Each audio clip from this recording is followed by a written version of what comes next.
Hello, everyone, tuning in for the third last episode of KFC SuperCoach TV, AFL anyway, of the year. And we nearly made it to the end, but of course, there's plenty to discuss because footy fans and KFC SuperCoaches alike were absolutely rocked this week by some massive news, which I still haven't quite recovered from. And that is, of course, the retirement of Trent Cotchin today. Tiger's Great announced that this will be his final season. Absolutely blew me away, which I think most of us did see that coming. He did give us some good Supercoach scores in his day, but probably a few years since that's happened. But of course, I am joking because Nick Daicos is the real story of the week. The most owned player in KFC Supercoach goes down in the first week of Supercoach finals, and it's going to create a huge gap, I think, between people who have trades, people who have cover, and people who maybe went a bit too hard and are just scrambling to find any points to get on the field to cover for Daicos. And unfortunately, I think the three of us, we've got three KFC Supercoach minds here to try and figure this out. And I think we might all be in the same situation, which is zero trades. But how does your bench look, I guess? Phantom, we'll welcome you first. That's going to be the big question. Hello, Al. Hello, Tim. Hello, KFC Supercoach. As you mentioned, 3 weeks to go. I'm just about at my wit's end, but some big news, which I'm sure we'll discuss. Some more Supercoach to play in the off season, which I'm looking forward to. Might become a full-time NBL Supercoach. Man, forget the AFL season after the year I've had. But Nick Daicos, my cover isn't Campbell Chesser, which is a win. Jack Zeeble obviously has come back in the side. We ran a campaign out on the show the past couple of weeks to free Zeeble, and Clarko's back. Zeeble's in, just did what he liked in the defensive 50s. That was good to see. And another one, good to see Tim here as well. Rory Atkins as well, my man, on the bench covering for me. So I've got a little bit of cover. Obviously, it's gonna hurt because KFC Supercoaches with trades are going to be able to bring in maybe a James Sicily or the type, as I think Tim mentioned on the official Supercoach podcast. The difference between Sicily and a Campbell Chesser this week will hurt and will change up the rankings and league finals. So I'm not in a terrible spot. I'm not taking a zero. I'm not taking a Campbell Chesser, but it hurts not having a trade. Yeah, exactly. You're in a better position than me, I think, in that regard. What about you, Tim? I'm pretty sure we know you haven't had a trade for a while, but do you have any ability to cover for that Daicos out? I can't even remember when I made that last trade. It was that long ago. I've completely forgotten about it. And I'm glad Phantom kept talking there because I almost jabbed him saying that he'd want to be better at NBL Supercoach than he was at AFL Supercoach this year. So come out swinging today. But no, Al, my team, it probably depends on selection. I'd love to be able to play Matt Johnson from Freo, which I can do with a bit of DPP swings and sort of potentially get a look at him and then see how he goes. But he was a sub on the weekend and don't know what his chances are like of getting back into the 22 for the derby this week. So I'll probably have to try and put the emergency on Chesser, and Eddie Ford's the other guy that I've got on my bench that's playing, and try and come out with the best score out of those two, which might only be a 50 or something anyway. So yeah, I'm in a pretty dire situation and probably need Eddie Ford to reproduce something like the first quarter that he had on the weekend against Melbourne when he scored about 56 points, I think it was, in the first quarter. But then we got the type of game after that that we so often get from sort of small to medium forwards in the infancy of their careers when he scored 10 points for the rest of the game. So hopefully he can deliver something around that sort of 66 minimum like he got on the weekend. But I'm not holding my breath this week to get a decent score out of Ford and Chesser. So hopefully you're in a much better position with me and you can eye off sort of Sicily or Luke Ryan or one of these other top defensive targets this week. Should have kept Rat. Oh, mate. Yeah, I still can't believe that. I keep having sleepless nights thinking about that 28 in Darwin when I had him. One of the 2 weeks that I had him, and Stewie Jew got rid of him. And I thought, okay, well, I'll just dump him at his bye. And boy, oh boy, his little 20-metre lob wedges are scoring him 90 Supercoach points a week at the moment. So that's between him and Luke Ryan, like you said, only 3 weeks to go, Phantom. I can't wait for this NBL Supercoach to open because I need to stop thinking about those two because I feel like I'm going a bit insane thinking about Luke Ryan and Rory Atkins and the fact that they score so many points from having so little influence on games. But I try not to let it get me down, but probably spend about 23 and a half hours of each day thinking about those two.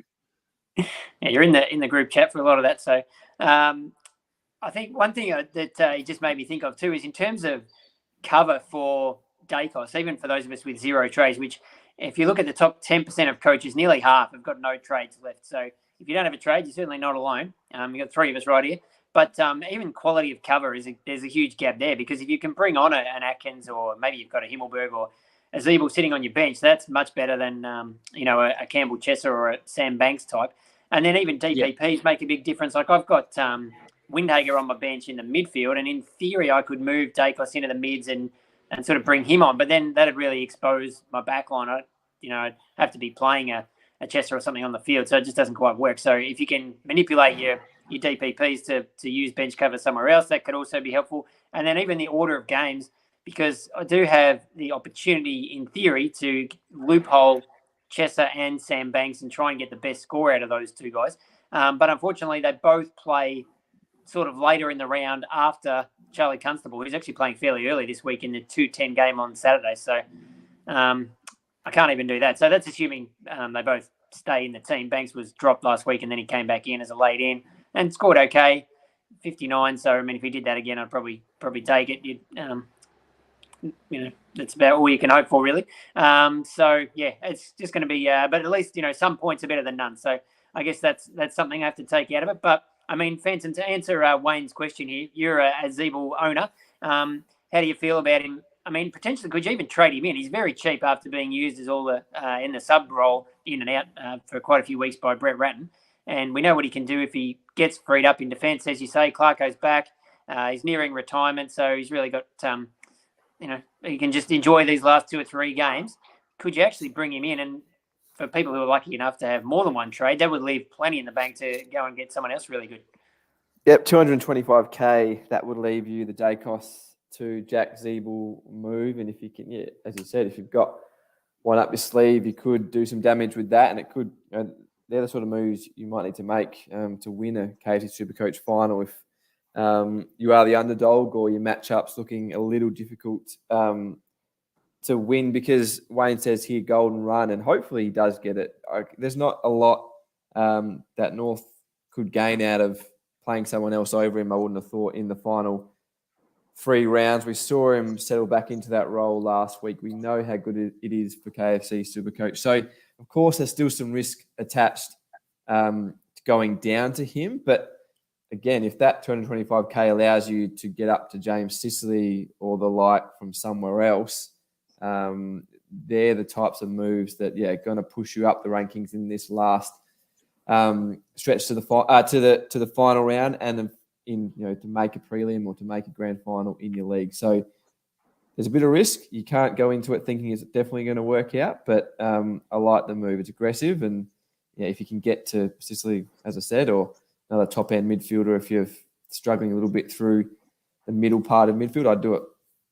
But what's his talk, Vance? So I haven't seen it confirmed anywhere, but keep hearing, and our good mate Dan Batten was saying this yesterday, that they're going to give Zeeble a send-off game in round 23, because in round 24 they play the Suns down in Tasmania. So they want to give him the Victorian send-off so all the Victorian fans can get along and say thank you to their ex-skipper. So I haven't seen that officially confirmed anywhere, but that has to at least give you sort of second thoughts about potentially getting Zeeble in, because it might be an extra donut that you have to cop round 24 if North's going to go down that path. I went and looked up this after our friend Dan said it, and I reckon there's some quotes from before the West Coast game when he was going to be the sub about a farewell game in round 23. Now, has it changed since then, given Clarko's back, Zeeble's back in the 22? We haven't, as you said, seen anything confirmed or mentioned by the club. It would seem odd if he's back in the 22 now to then not play him in the final round. Sure, maybe give him, do all the bells and whistles at the G. But again, what's the point on not playing that final game if he's ready and wants to play? It wouldn't make sense, does it? So he gets his Victorian farewell in round 23, and then I don't see why you'd leave him out just because you get a chance to play a kid in round 24, for example. So I don't know. I guess we'll wait on official confirmation from North Melbourne. But yeah, if I had two trades, the idea of going someone like going Daicos to Zeeble and then going Angus Sheldrick to Petrarca or someone when I look at my team, like that would just be awesome if you could pull that off to really launch into KFC SuperCoach finals. So yeah, if you've got two trades up your sleeve, I think Daicos to Zeeble to get one of these dead rookies off your bench is a great way to go.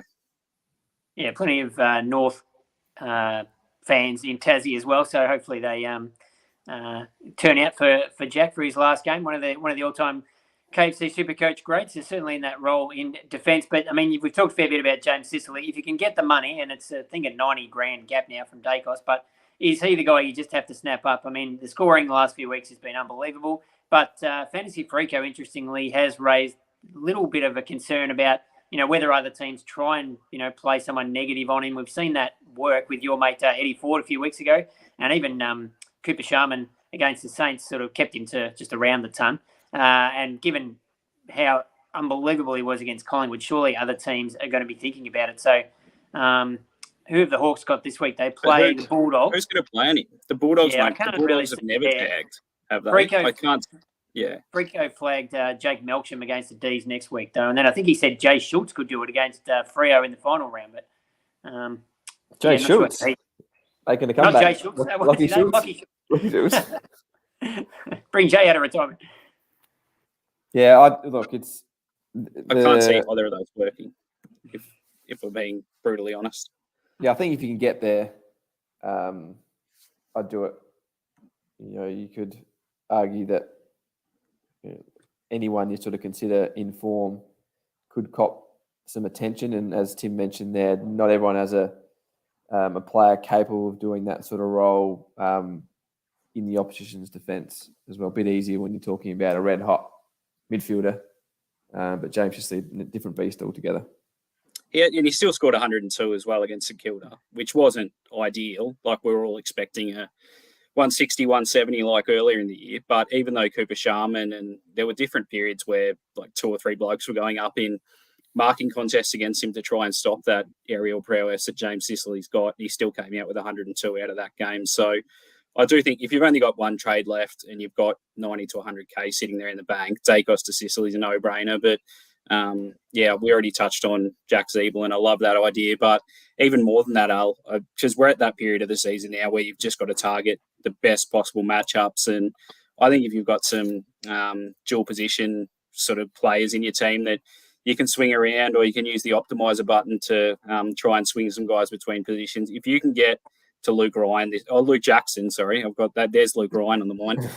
If you can get to Luke Jackson this week with the three matchups that he's got in the run home, and I know you'll think that I'm just trying to moz one of your players, Al, but off a 173 on the weekend, rucking solo for these last three rounds, and with three really good matchups, albeit like Ned Reeves has been sort of no pushover in KFC SuperCoach terms this year. Like he hasn't been giving away huge points, and I think they've got them maybe in the last round of the season, Freo, but I really like sort of going Daicos to Jackson this week, even if it means that you leave 60 or 70K in the bank with your last trade. I think you'll get the benefits of that anyway from the points that you'll get from Jackson in the next 3 weeks. And you just have to sort of not worry about that extra bank that you might be left with, which isn't ideal. But yeah, Jackson could well and truly reward you for the run home.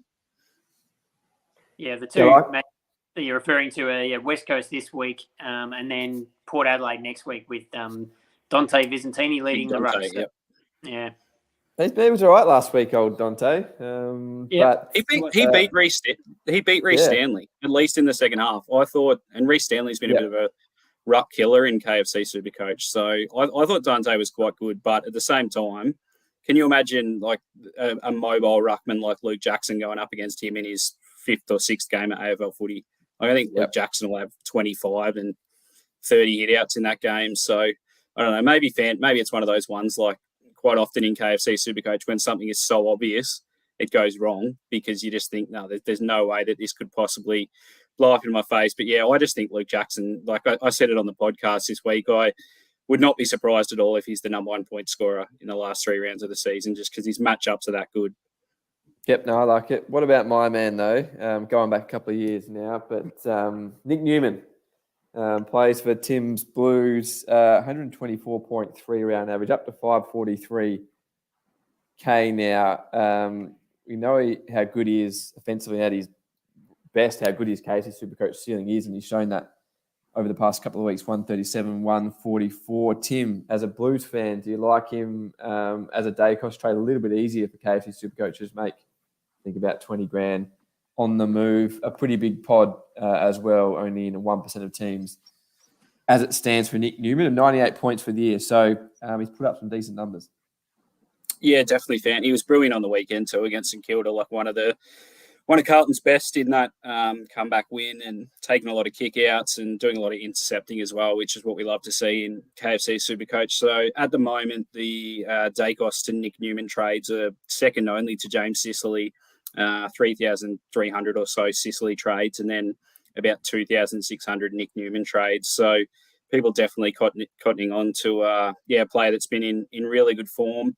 And yeah, it doesn't surprise me to see that a lot of people are entertaining him this week. Maybe as much as anything, Fant, based on that pod factor that you talked about. Like a lot of teams at this point of the season probably looking reasonably similar, with a lot of the sort of outstanding premiums that your opponents in your league matchups have more than likely targeted. So maybe people are thinking that Nick Newman will be that unique player in their sort of league semi-finals this week that can set them apart and launch them into a prelim final.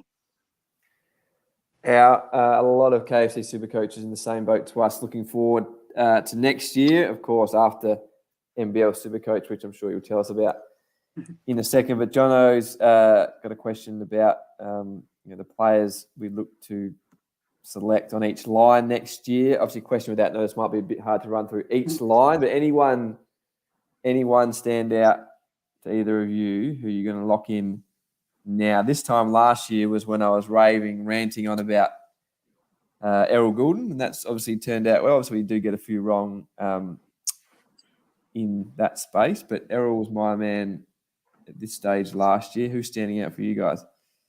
He's going to be an interesting prospect next year again too, Errol, just the scoring power. But, one tiny little silver lining, if you can even call it that, from the Daicos injury is that coming into last week's game, he was on about 40%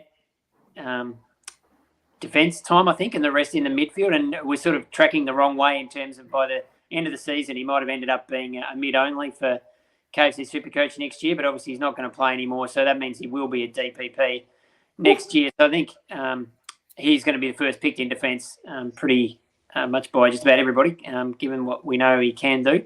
Those positions are going to be really fascinating because a lot of the forward line, especially, like we're going to lose nearly, Taranto, Canelio, Butters, Rosie, Goulden. These guys will all be mid-only next year unless something ridiculous happens. So, it's going to make the forward line really fascinating. And maybe, this year was good that we could stack it with all those great players, but it meant that, a lot of us sort of went in with very similar forward lines. I think next year it's going to be a bit more open and, whether you can get a player like Jackson in the forward line or, take a punt on someone like that will be, guys who we'll have to look at. And then the ruck's the other one that, again, is I'm not really answering Jono's question because it's very much up in the air what happens there. Like what happens with Brodie Grundy?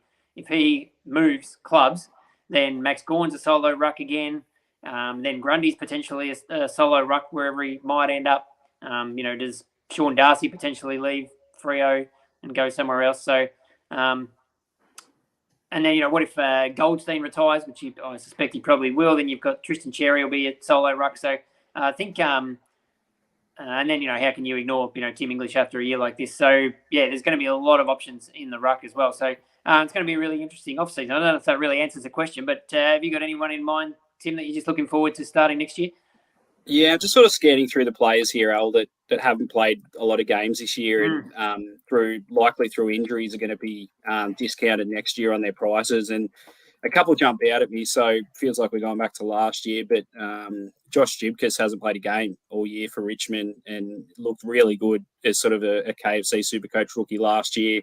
A lot of intercepts, and Richmond still will under a new coach next year, or potentially Andrew McWalter anyway, which I guess would be a new senior coach in a sense, more than likely sort of a team in slight transition. But you think if he can slot back into sort of that third tall role in that defence and probably be around about sort of 200, 220K like he might be a decent shout to be, I don't know, like how much did we pay for Jake Bowie last year, Fan? About 250, 270K. Yeah. Like maybe Josh Jibkus will be that one that starts in around about that's 200 to 250K range, makes this 150K while scoring quite well and gets us up to a premium sort of as a stepping stone next year if he can get his body right. So he's one that I like sort of in that frame as a guy that hasn't played a lot this year. I don't think because of injury, I wish Dan was on because he's down in Geelong now, but he'll be able to confirm for us that we're going to see Jai Clark for the rest of this year, who was the early draft pick for Geelong as well. But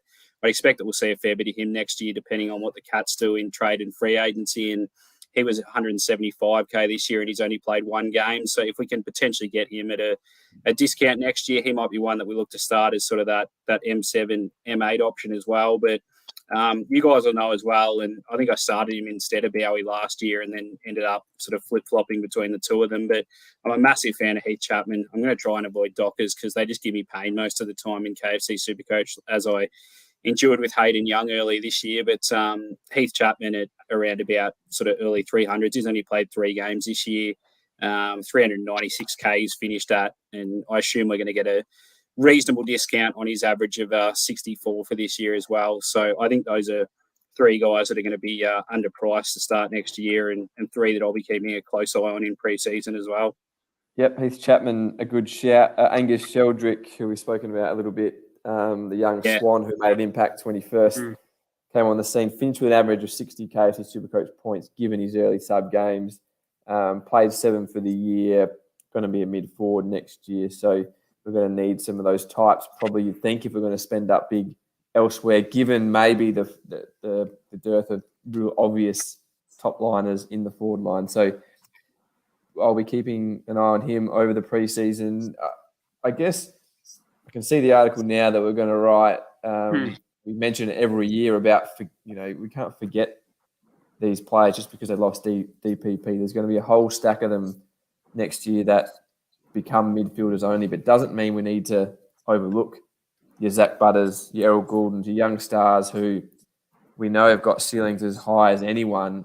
If they can find some more consistency, Butters maybe with his body as well, there's no reason those guys can't be top 10 mid contenders next season. So Errol Goulden, I think, I'd love to start him as a mid pod next year. I reckon he will be a pod, but given we've seen his scoring at the real top end this season, once he starts to reach that level a bit more consistently, he could be one of the top scorers in the game. So it's going to be an exciting summer, a lot of strategy to talk about as well, Jono. Al and I discussed, we all went probably a little bit too hard this year after the success of the aggressive strategy last year with the boosts, and it's hurt us in the long run. So we'll be talking about which way we need to go and finding the balance between going hard and planning a bit longer term, because we're not just going to get 10 extra trades next year just because we've had more injuries and more suspensions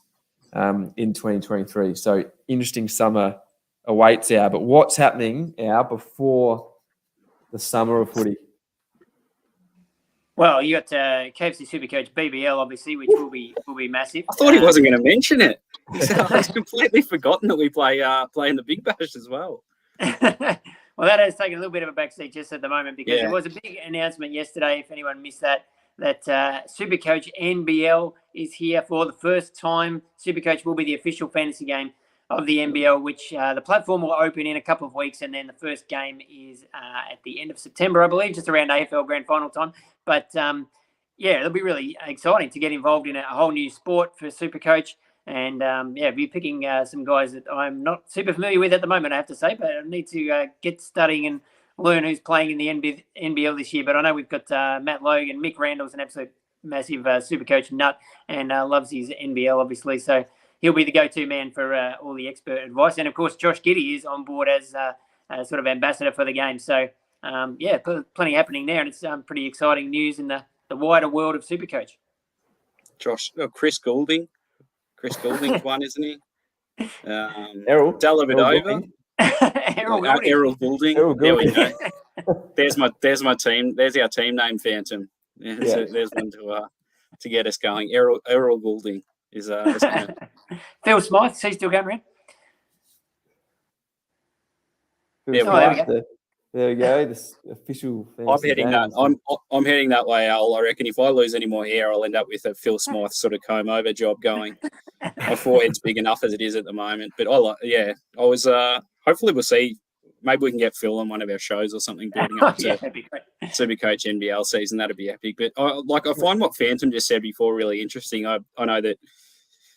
In terms of like the time that we played the game and stuff, all of us sort of class ourselves in the veteran category. We've all been playing for 15 years or more, but I don't feel like I've learned sort of more about how, at least, and it could completely flip on its head next year, but I don't feel like I've learned more about how I should play the game in any other season than this season, because like a lot of people that listen to our podcast would know that I went, like even by our standards, like I went particularly aggressive this year, and like I go all the way back to round one and the trade that I made when I went Rory Laird out and Tom Stewart out when he was injured in round one, and tried to bring in guys that I thought were value players in Ridley, Hayden Young, and there was sort of someone else that was around that 500k mark that I bought in that clearly worked out that well because I can't even remember who it is, and like it didn't completely blow up in my face. Like I was able to get Rory Laird back for about 100k cheaper, so that worked out okay. But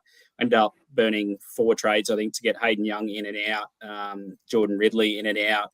And like in hindsight, if I just held on to those 2 guys and accepted that they weren't going to score badly all year, like Phantom in our group chat has reminded me most weeks that you don't pick good players, or like you've got to expect that good players are going to produce decent scores at some point of the season. And lo and behold, Hayden Young and Jordan Ridley, especially, like Ridley went on that really strong run after he came back from concussion. So, yeah, definitely feel like I'll take a fair bit from this season, and probably just being a bit more patient more than anything else is the key, because would have loved some trades at the back end of the year. Probably the best bargains of the year, Al, have come up in the last sort of 3 or 4 weeks. And if you jumped on some of these guys like Zeeble this week, for example, with 3 or 4 weeks to go, like it could end up making a couple of thousand sort of spots difference in where you finish in the overall rankings, as we said earlier, having someone scoring 110 this week as opposed to all those people that are going to have Chester scoring 30 on the field.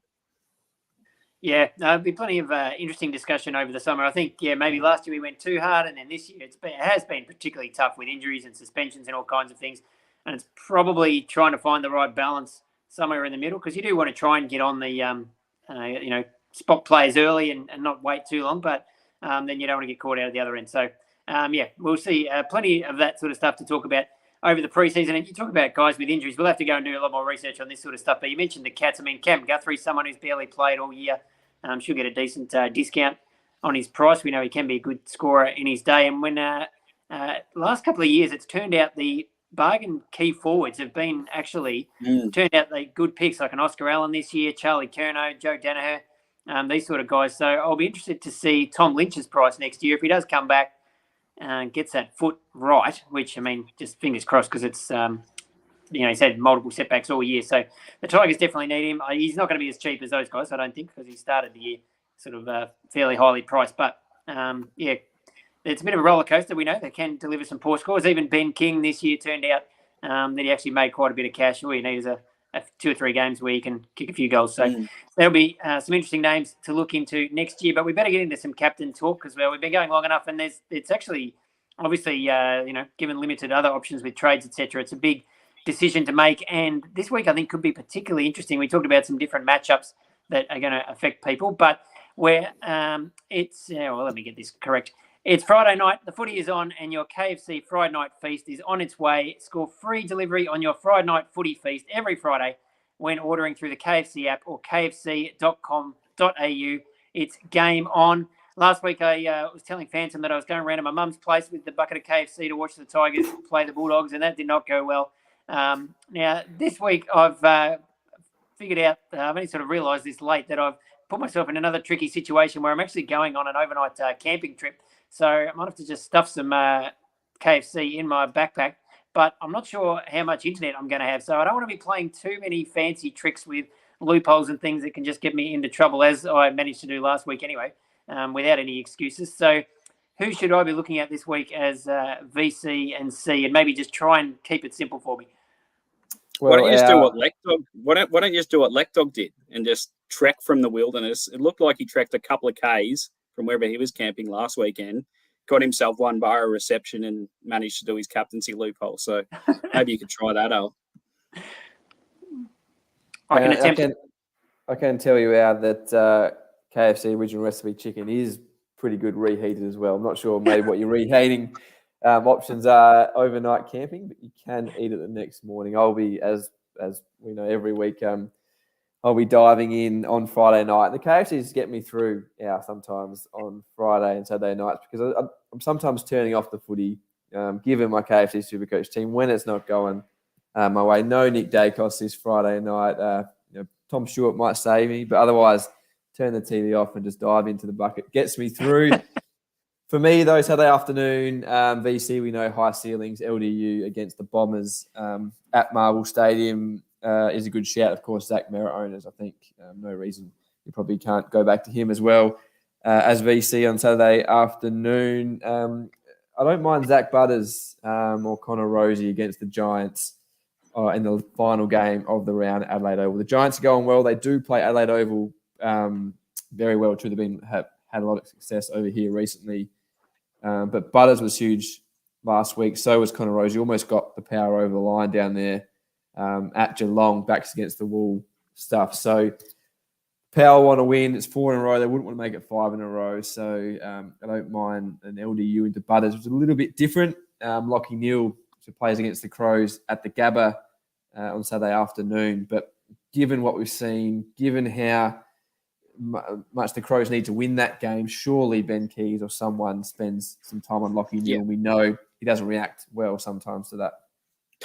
Sometimes. That is understatement. Jesus. I reckon comparable levels of sooking it up to me when I see Luke Ryan take a kick out from Lockie when someone pays him some attention. I wouldn't go too far. Luke Jackson, though, for you, Al. Yeah.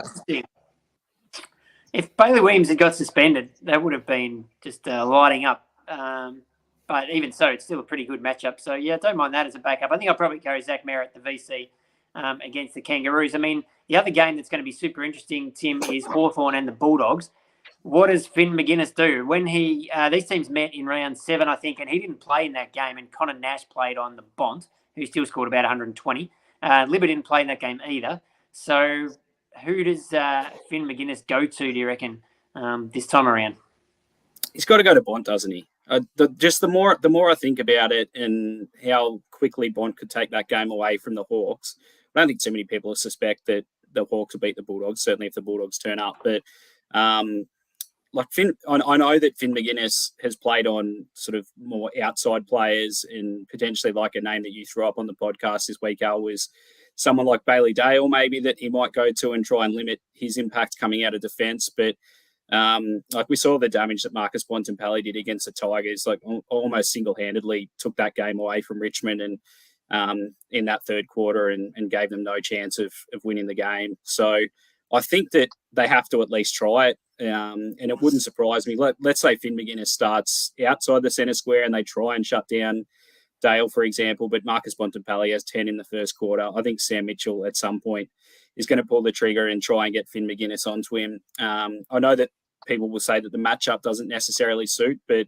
if you look at the heights at least, like physically, Bont's probably got him in the strength stakes, but and we'll probably try and take him forward if that's the way that the matchup goes, because I don't think I think he'd back himself to beat Finn McGuinness in marking contest, for example, and be dangerous up forward. But McGuinness is 189 centimetres, Bont is 192 centimetres, even though there are times where he plays a little bit taller than that. So I think if it doesn't happen at the start of the game, we're definitely going to see it at some point, and I would be avoiding going Marcus Bontempelli as my captain for that reason, because we saw how good Finn McGuinness was against Nick Daicos, and if he can limit Daicos, he can stop just about anyone in the game.